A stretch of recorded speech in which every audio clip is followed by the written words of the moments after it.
At 11:40 p.m. on April 14, 1912, the crew of the RMS Titanic saw something directly in their path: an iceberg. But here's the part of the story most people don't know. That iceberg wasn't the only reason the Titanic sank, though. At least 3 separate moments that night might have changed everything. At the time, the Titanic was the largest passenger ship in the world. She was built with an extraordinary degree of safety in mind, and many people at the time believed she was practically unsinkable. But on the night of April 14th, however, she was sailing through a stretch of ocean where other ships had already reported ice.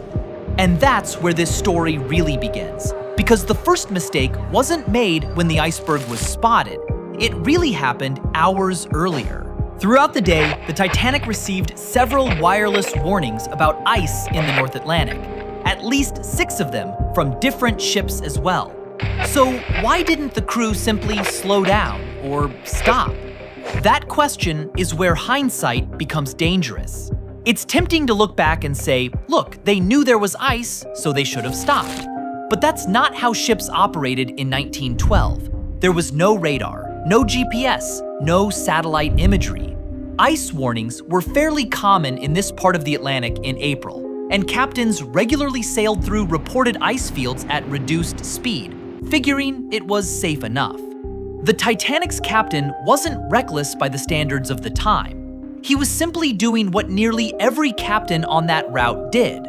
What made this night different wasn't those warnings, it was what happened next. Because obviously, someone on board still had to actually see the danger coming. At 11:39 p.m., 2 lookouts were watching the horizon from the crow's nest: Frederick Fleet and Reginald Lee. The sea that particular night was almost perfectly calm. That sounds like good news, right? No, it wasn't really. Normally, waves breaking against the base of an iceberg create a faint white line that lookouts can spot from a distance. On a dead calm sea, that line disappears. There's also something else worth knowing. The ship's binoculars for the crow's nest were locked away after a last-minute crew change before departure. The officer who had the key had been reassigned, and no one replaced it in time. Historians still debate how much difference binoculars would actually have made at night at that distance, but it's one more small circumstance stacked on top of the others. By the time Fleet spotted the iceberg, it was less than 500 meters away. He rang the warning bell 3 times and telephoned the bridge. The Titanic now had less than 40 seconds to react. First Officer William Murdoch gave the order, "Hard a starboard!" and full reverse on the engines. This is now one of the most debated decisions in maritime history. Turning may have been the instinctive choice, but some historians argue that hitting the iceberg head-on, rather than trying to avoid it, might have caused less damage overall. We obviously can't know for certain. What we do know is, of course, what actually happened. The Titanic's hull was divided into 16 watertight compartments. She was designed to stay afloat even if 4 of them flooded completely.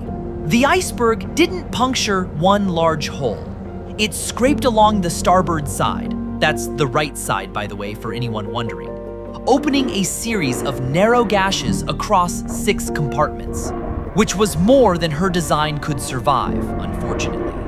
The ship that was supposed to be nearly unsinkable was now, mathematically, doomed, even though almost no one on board understood that yet. And this is where the story stops being about the engineering side of it all and becomes a story about people.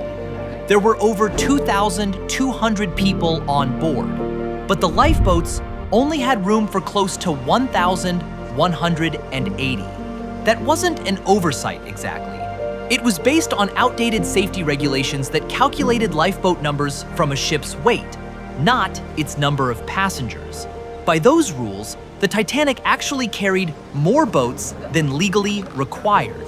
The rules themselves simply hadn't caught up to ships this large. So, could the Titanic have been saved?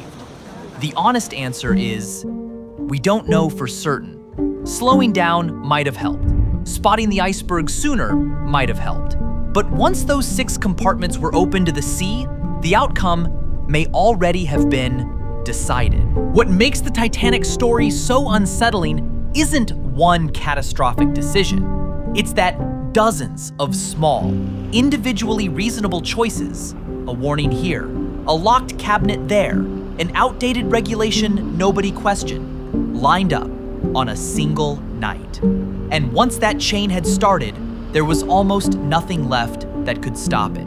And maybe that's the real lesson of the Titanic. Not that people were careless, or that one person made one fatal call. Disaster rarely announces itself.